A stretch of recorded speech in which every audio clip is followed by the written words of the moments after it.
परसों होके उसकी फांसी होनी होती है। जेलर साहब उसके पास पहुंचते हैं और बोलते हैं, तो तुम्हारी अंतिम इच्छा क्या है? सुबोध थोड़ी देर चुप रहता है और इसके बाद बोलता है कि साहब, मैं चाहता हूं कि हमारी अंतिम इच्छा आप पूरी कर दें। सुबोध कहना प्रारंभ करता है कि मैं चाहता हूं कि मैं अपना आखिरी रात या फिर मैं अपना एक रात अपनी पत्नी के साथ बिताऊं, उसके साथ मैं एक ही बेड पे सोना चाहता हूं। और इस बात को सुन के कहीं न कहीं आश्चर्य में पड़ जाते हैं, कहीं न कहीं सोच में पड़ जाते हैं जेलर साहब, और वो सोचते हैं कि मैं अपने 20 साल के सर्विस पीरियड में ऐसा पहली बार देख रहा हूँ जो कैदी 2 दिन बाद उसको फांसी के फंदे पे झूलना है और कहीं न कहीं वो दुनिया से सदा के लिए अलविदा होकर चला जाएगा। और उसके मन में ये ख्याल आता है कि वो पत्नी के साथ एक रात बिताना चाहता है, वो पत्नी के साथ एक रात सोना चाहता है। लेकिन अंतिम इच्छा तो अंतिम इच्छा है। अंतिम इच्छा पूरी करने के लिए जेलर साहब तैयार हो जाते हैं और वो उसके पत्नी को ये खबर भिजवाते हैं कि तुम्हारा पति चाहता है कि तुम उसकी अंतिम इच्छा पूरी कर दो। जी हाँ, जब इस पूरी दुखद कहानी को मैं आपको बताऊंगा तो कहीं न कहीं आपकी अंतरात्मा काँप उठेगी, आपकी रूह भी काँप उठेगी। और ये कहानी उत्तर प्रदेश के अलीगढ़ की है, जहाँ पे 2 दोस्त होते हैं। एक का नाम सुबोध होता है और दूसरे का नाम प्रमोद होता है। सुबोध और प्रमोद एक साथ खाते हैं, एक साथ पीते हैं, धीरे धीरे एक साथ बड़े भी होते हैं। और एक निश्चित समय के बाद दोनों दोस्त कहीं न कहीं एक कंपनी में जॉब के उद्देश्य से ज्वाइन कर जाते हैं। और इसी बीच उसी कंपनी में एक लड़की होती है जिसका नाम होता है वंदना, और वो सुबोध से कहीं न कहीं प्यार कर बैठती है, सुबोध को अपना दिल दे बैठती है और दोनों का एक साथ मिलना जुलना, घूमना फिरना साथ साथ होना हो जाता है। सुबोध जब अपना टिफ़िन लेके जाता है तो उसके टिफ़िन से कहीं न कहीं वंदना भी खा लेती है, और जब वंदना लेके आती है तो उससे सुबोध भी निकाल के खा लेता है। मतलब ये कहें कि दोनों की ये दोस्ती इस हद तक आगे बढ़ चुकी थी जो कहीं न कहीं अब औरों को भी नज़र आने लगा था। सुबोध का जो दोस्त होता है प्रमोद कहता है कि दोस्त, मैं चाहता हूँ कि हमारी भी दोस्ती उस लड़की वंदना से हो जाए। तो कहते हैं ना कि कोई भी अपने गर्लफ्रेंड को किसी से शेयर नहीं करना चाहता है। सब कुछ शेयर कर दूंगा लेकिन गर्लफ्रेंड शेयर नहीं करूंगा, ऐसा लोगों का मानना होता है। क्योंकि गर्लफ्रेंड वो हमारी है तो हम आपको या फिर हम तुम्हारी उससे बात क्यों करवाएं। कहीं ना कहीं वो साफ साफ मना कर देता है और कहता है कि हम उस लड़की से तुम्हारी दोस्ती नहीं करवा सकते हैं। इस बात से कहीं ना कहीं प्रमोद नाराज़ हो जाता है और उसी समय से सुबोध के प्रति उसके मन में जलन की भावना उत्पन्न हो जाती है। एक दिन मौका पाकर प्रमोद उस लड़की के मना करने के बाद भी उसके साथ जबरन करता है, उसके साथ हर वो काम करता है जो आमतौर पे लड़की नहीं चाहती है। उस हद तक वो गुजर जाता है और इसके बाद उसकी बड़े ही निर्मम तरीके से गला दबाकर न सिर्फ हत्या करता है बल्कि हत्या करने के बाद सुबोध के बेड पे जाके सुला भी देता है। बाद वो वहाँ से फरार हो जाता है और इसके बाद खुद इस बात की सूचना पुलिस को फ़ोन करके देता है कि एक लड़की ऐसे ऐसे यहाँ पे पड़ी हुई है, उसका डेड बॉडी पड़ा हुआ है। पुलिस मौके वारदात पे पहुँचती है और चूँकि उसी समय सुबोध उस रूम पे पहुँचा हुआ होता है और सुबोध की गिरफ्तारी वहाँ पे हो जाती है। सुबोध ये सोचने पे मजबूर हो जाता है कि आखिर ऐसा हुआ कैसे, आखिर ये जो कृत्य हुआ है इस कृत्य को किया किसने। कहा जाता है ना कि जो मौके वारदात पे सबूत मिलता है वो सबूत ही सब कुछ होता है और कहीं न कहीं सबूत के बल पे ही सारा काम होता है। सुबोध की गिरफ्तारी होती है, सुबोध को जेल भेजा जाता है और जेल भेजने के बाद तमाम तरह की चीज़ें होने लगती है। इसी बीच पोस्टमार्टम का रिपोर्ट भी आ जाता है।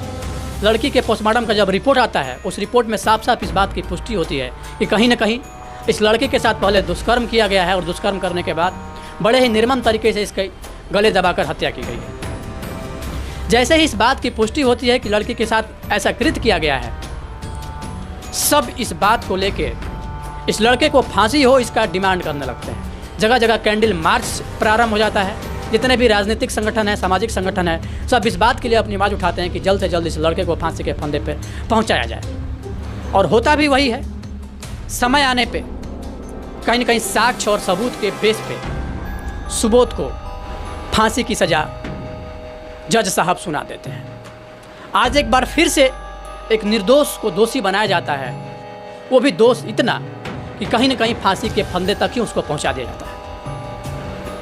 परसों होके उसकी फांसी होनी होती है। जेलर साहब उसके पास पहुंचते हैं और बोलते हैं, अब सुबोध परसों तुम्हारी फांसी होनी है और फांसी होने से पूर्व कानून और संविधान भी ये कहता है कि जिसको फांसी होनी होती है उससे पूछा जाता है कि तुम्हारी अंतिम इच्छा क्या है। तो उसी संविधान और कानून और न्यायालय का अनुपालन करने के लिए मैं तुम्हारे पास आया हूँ और मैं पूछ रहा हूँ कि तुम आखिर क्या चाहते हो, तुम्हारी अंतिम इच्छा क्या है। सुबोध थोड़ी देर चुप रहता है और इसके बाद बोलता है कि साहब, मैं चाहता हूँ कि हमारी अंतिम इच्छा आप पूरी कर दें। सबकी अंतिम इच्छा पूरी होती तो तुम्हारी भी अंतिम इच्छा पूरी होगी।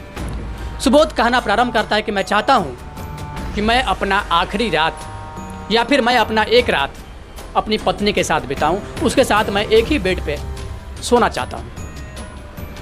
चूँकि बात अंतिम इच्छा की थी और इस बात को सुन के कहीं न कहीं आश्चर्य में पड़ जाते हैं, कहीं न कहीं सोच में पड़ जाते हैं जेलर साहब, और वो सोचते हैं कि मैं अपने 20 साल के सर्विस पीरियड में ऐसा पहली बार देख रहा हूँ जो कैदी 2 दिन बाद उसको फांसी के फंदे पे झूलना है और कहीं न कहीं वो दुनिया से सदा के लिए अलविदा होकर चला जाएगा और उसके मन में ये ख्याल आता है कि वो पत्नी के साथ एक रात बिताना चाहता है, वो पत्नी के साथ एक रात सोना चाहता है। लेकिन अंतिम इच्छा तो अंतिम इच्छा है। अंतिम इच्छा पूरी करने के लिए जेलर साहब तैयार हो जाते हैं और वो उसके पत्नी को ये खबर भिजवाते हैं कि तुम्हारा पति चाहता है कि तुम उसकी अंतिम इच्छा पूरी कर दो, एक रात तुम उसके साथ बिता दो, एक रात उसके साथ तुम एक बेड पे सो जाओ। उसकी पत्नी वहाँ से घर से निकलती है और वो भी सोचती है कि चलो कोई बात नहीं, आखिर है तो मेरा पति, चाहे वो दोषी हो या निर्दोष हो, कानून तो उसको दोषी मान चुकी है और कहीं ना कहीं वो ज़रूर इन्वॉल्व होगा इस चीज़ में, तभी कानून भी उसको दोषी मान चुकी है। तो चलते हैं और अगर पति की इच्छा है कि मैं एक रात उसके साथ बिताऊं तो मैं जाती हूँ। कहीं ना कहीं इस बात को सोच के पत्नी उससे मिलने के लिए जेल के दरवाजे पर पहुँचती है। इधर उसके आने से पहले ही जेलर साहब सारी व्यवस्था करके रखते हैं। उसको जनरल वार्ड से एक रूम में जेल के अंदर ही शिफ्ट किया जाता है और रूम में शिफ्ट करने से पहले उस रूम में एक वॉइस रिकॉर्डर लगाया जाता है ताकि उस पति और पत्नी के बीच क्या चीज़ें चल रही है, क्या चीज़ एक दूसरे से ये दोनों लोग आपस में बातचीत कर रहे हैं, इसकी जानकारी हमें मिलती रहे। और वॉइस रिकॉर्डर का जो कंट्रोलिंग पावर होता है वो कहीं ना कहीं जेलर साहब अपने ऑफिस में कनेक्ट कर लेते हैं, जहाँ से उन दोनों के बीच जो भी कन्वर्सेशन हो रहा है, जो भी बातचीत हो रही है, उसको साफ साफ सुन पाएँ। और इसके साथ ही उस रूम के बाहर भी 2 बॉडीगार्ड भी तैनात कर दिया जाता है। पत्नी जैसे ही पति के पास जाती है, जाने से पूर्व जैसे ही अपने पति को देखती है, कहीं ना कहीं रोना प्रारंभ कर देती है, जिसे देख के पति भी रोना प्रारंभ कर देता है और दोनों काफ़ी देर तक रोते हैं। रोने का जब सिलसिला ख़त्म हो जाता है तो पत्नी अचानक से पूछती है कि तुमने आखिर ऐसा क्यों किया सुबोध? आखिर हमारे प्यार में क्या कमी रह गई थी जो तुमने ये कृत्य किया? और अगर कृत्य किया भी, तुमने किसी से प्रेम अगर किया भी, तो उस प्रेमिका को तुमने मार क्यों दिया? बड़े ही सरसरी निगाहों से ये पूछना चाहती है कि आखिर क्या कमी रह गई थी, आखिर क्या बातें हो गई थी कि जिस लड़की से तुम प्यार करते थे उसी की तुमने हत्या कर दी। उसका पति सुबोध अवाक रह जाता है, थोड़ी देर चुप रहता है और इसके बाद बोलना प्रारंभ करता है। चूँकि जिस बात के लिए तुम मुझे बोल रही हो या फिर कानून जिस बात के लिए, जिस कृत्य के लिए मुझे फांसी की सज़ा सुनाई है, वास्तव में मैं दोषी हूँ ही नहीं, मैंने वैसा कुछ किया ही नहीं है। ये भारत का कानून है, साक्ष्य और सबूत के बल पे कहीं ना कहीं किसी को सज़ा सुनाती है। इस बात से कहीं ना कहीं जितना भी एविडेंस है, जितना भी सबूत है, जितना भी साक्ष्य है, वो हमारे अगेंस्ट मिला है। इस वजह से हमें फांसी की सज़ा सुनाई गई है। तो आखिर क्या बात है, आखिर क्या बात है, तुम वो बात बताओ, उसकी पत्नी ये पूछती है। और इधर इन दोनों के बीच जो भी कन्वर्सेशन हो रहा होता है, जो भी बातचीत चल रहा होता है, ये बात साफ साफ जेलर साहब के साथ साथ और भी लोग सुन रहे होते हैं। सुबोध बोलना प्रारंभ करता है। हमारी कंपनी में, जहाँ की हम और प्रमोद दोनों एक साथ काम करते थे, वहीं पे एक लड़की होती है जिसका नाम वंदना होता है और वंदना से हमारी दोस्ती हो जाती है। इतना कि वो हमारा टिफ़िन खा लेती है और हम उसका टिफ़िन खा लेते हैं, और कहीं ना कहीं यही एक दोस्ती थी हम लोगों के बीच, और बाकी दूसरा कुछ भी नहीं था। एक कहिए तो अटैचमेंट था जो कि सुबोध अपने पत्नी को खाता है। पत्नी पूछती है फिर इसके बाद क्या हुआ, तो वो कहानी बताना प्रारंभ करता है। इसके बाद वंदना हमसे बोलती है कि हम एक दिन तुम्हारे रूम पे जाना चाहते हैं, नाश्ता करना चाहते हैं, खाना खाना चाहते हैं, और हम भी उसको इस बात के लिए मना नहीं कर पाते हैं और उसको बुला लेते हैं। और कहीं ना कहीं प्रमोद भी पहले से उस रूम पे पहुंचा हुआ होता है और हम बाजार सब्जी लेने के लिए गए हुए होते हैं। इस बीच प्रमोद उसके साथ क्या किया नहीं किया, इस बात की मुझे कोई जानकारी नहीं है, लेकिन जब मैं सब्जी लेके आता हूँ तब तक वंदना का मृत शरीर हमारे बेड पे पड़ा हुआ रहता है और वहाँ से प्रमोद फरार रहता है। मैं कुछ सोच पाता, मैं कुछ समझ पाता। कुछ देर के बाद पुलिस आती है और पुलिस हमें गिरफ्तार कर लेती है बिना कुछ कहे, बिना कुछ सुने। क्योंकि मौके वारदात पे वंदना का डेड बॉडी मिला था। इस बात को लेके कहीं ना कहीं न्यायालय, साक्ष्य, कानून ये सब हमारे अगेंस्ट होता है और पुलिस हमें वहाँ से गिरफ्तार कर लेती है। ऐसा कह के वो फपक फपक के रोने लगता है। उसकी पत्नी भी रोने लगती है। दोनों काफ़ी देर तक रोते हैं और यहाँ तक कि जो गेट के बाहर जो बॉडीगार्ड खड़े होते हैं उनकी इस बात को सुन के वो लोग भी रोने लगते हैं। जेलर साहब जो अपने ऑफिस से ये सारा कुछ सुन रहे होते हैं वॉइस रिकॉर्डिंग के माध्यम से, उनके कानों तक जो आवाज़ जा रही होती है, उन बातों को सुनने के बाद कहीं ना कहीं जेलर साहब के भी आंख में आंसू आ जाता है। पूरा जेल का जो माहौल होता है वो कहीं ना कहीं गम में बदल जाता है। सुबोध आगे अपनी कहानी को बताना प्रारंभ करता है कि भारत का कानून अंधा होता है और कहीं ना कहीं ये अंधा कानून ही है। काफ़ी इन्वेस्टिगेशन इसमें बहुत ज़्यादा कुछ नहीं हुआ और साक्ष्य और सबूत जो मौके वारदात पे मिली उस बेस पे हमें फांसी की सज़ा सुना दी गई। तो कोई बात नहीं, अगर हम चाहेंगे तो हमारा और तुम्हारा मिलन फिर होगा। तुम जाओ, तुम्हारे 2 बेटे हैं, बच्चों को अच्छे से देखना और कहीं ना कहीं इस बात का जिक्र अपने बच्चे से मत करना कि हमारे साथ क्या हुआ था, नहीं तो आने वाले समय में कहीं ना कहीं कानून, शासन और प्रशासन पर से उन 2 मासूम बच्चों का भी भरोसा खत्म हो जाएगा। और ये बोल के सुबोध फिर से रोने लगता है। उसकी पत्नी जैसे ही थोड़ा सा आगे बढ़ती है, पूरा जेल का माहौल गमगीन हो गया था। सब लोग रो रहे होते हैं, बॉडीगार्ड के साथ साथ जेल के जितने भी स्टाफ हैं, कर्मी हैं, सब लोग रो रहे होते हैं इस घटना को देख के। जाते समय पत्नी पति को देखता है और पति अपने पत्नी को, मतलब सुबोध अपने पत्नी को देखता है और उनकी पत्नी सुबोध को देखना प्रारंभ करती है।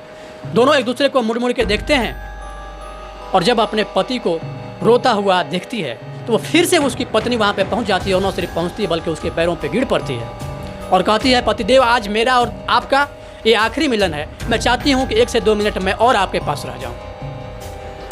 जेलर इस बात की अनुमति देते हैं। 1-2 मिनट और बिताती है वो उसके साथ। इसके बाद फिर से वो जाना प्रारंभ करती है और बोलती है, आज आपका और मेरा ये आखिरी मिलन है और मैं अब जा रही हूँ। पत्नी अपने घर चली जाती है। लेकिन इस बीच जितने भी लोग होते हैं, इस बात की चर्चा कहीं ना कहीं कानों कान प्रारंभ हो जाती है कि आखिर एक निर्दोष को फिर से आज फांसी के फंदे पे भारत की कानून, भारत का संविधान पहुंचाने जा रहा है। इस बात की चर्चा पूरे जेल में फैल जाती है। इस बीच जेलर जब उस पूरे वॉइस रिकॉर्डिंग को दोबारा सुनता है तो उसके मन में अचानक ये ख्याल आता है कि आज फिर एक निर्दोष को फंसाया जा रहा है। कहीं ना कहीं कानून और संविधान कहीं ना कहीं फिर आज एक निर्दोष को फंसा देगी।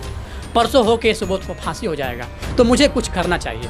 अगर हम अपने पूरे सर्विस पीरियड के दौरान अगर ऐसा नहीं कर पाए तो फिर मेरे रहने और नहीं रहने का कोई फ़ायदा ही नहीं है जब हमारे आँख के सामने एक निर्दोष को फांसी के फंदे पे पहुंचाया जाएगा। अचानक से पूरे महकमे में इस बात की चर्चा हो जाती है। अपने आला अधिकारियों को इस बात की सूचना देते हैं और एक हाई लेवल का मीटिंग बुलाते हैं जेलर साहब। उस मीटिंग में प्रशासनिक अधिकारी के साथ साथ राजनीतिक दल, सामाजिक दल, इसके साथ साथ कई सारे भूतपूर्व जज भी वहाँ पे पहुँचे हुए होते हैं। इस बात की चर्चा वहाँ पे प्रारंभ हो जाती है और जो जेलर होते हैं वो उस वॉइस रिकॉर्डर को कहीं ना कहीं वहाँ पे चलाते हैं। उस रिकॉर्डिंग को सुनने के बाद सब लोग आश्चर्य में पड़ जाते हैं कि आखिर भारत का कानून ये क्या करने जा रही थी। और इस बात का निर्णय होता है कि आखिर सही में दोषी तो उसका दोस्त प्रमोद है, तो फिर सुबोध को फांसी क्यों। इस बात की चर्चा वहाँ पे होने लगती है और सब लोग इस बात का डिसाइड करते हैं कि कहीं ना कहीं अब सुबोध को रोका जाएगा और प्रमोद को फांसी के फंदे पे पहुंचाया जाएगा। अगले दिन इस बात की सूचना सुबोध के घर जाती है कि तुम्हारे पति को बाइज्जत रिहा किया गया है। इस बात को सुनकर कहीं ना कहीं पत्नी बहुत ज़्यादा खुश हो जाती है और खुश होने के बाद भारत के संविधान पे और भारत के कानून पे फिर से दोबारा से वो भरोसा कर बैठती है, क्योंकि सच्चाई कुछ और था। और सच्चाई ये था कि प्रमोद ने वंदना का कत्ल किया था, न कि सुबोध ने। अब चूँकि परसों फांसी होनी होती है सुबोध को, इधर जैसे ही कोर्ट का आदेश होता है कि प्रमोद को जल्द से जल्द पकड़ा जाए, पुलिस अपना काम प्रारंभ करती है और जाके प्रमोद को पकड़ लेती है। प्रमोद को न्यायालय में प्रस्तुत किया जाता है और न्यायालय से प्रमोद को फांसी की सज़ा सुना दी जाती है। कहीं न कहीं कानून और संविधान पे भरोसा नहीं करने वाले लोगों का विश्वास और भरोसा फिर से भारत के न्यायिक प्रक्रिया, संविधान और कानून पे हो जाता है। अगले ही पल प्रमोद को फांसी के फंदे पे पहुंचाया जाता है और प्रमोद को फांसी हो जाती है और बाई जज सुबोध को रिहा किया जाता है। यही कहा गया है कि कर भला तो हो भला।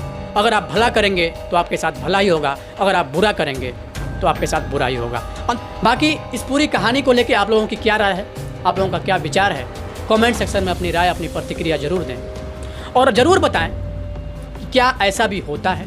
भारत की न्यायिक प्रक्रिया, भारत का संविधान, भारत का कानून क्या एक निर्दोष को भी फांसी के फंदे तक पहुंचाती है? और अगर एक निर्दोष को फांसी के फंदे तक पहुंचाती है तो क्या ये आम आदमी के लिए सही है या नहीं है? इस पूरे प्रक्रम को आप कैसे देखते हैं? अपनी राय कमेंट बॉक्स में ज़रूर दें।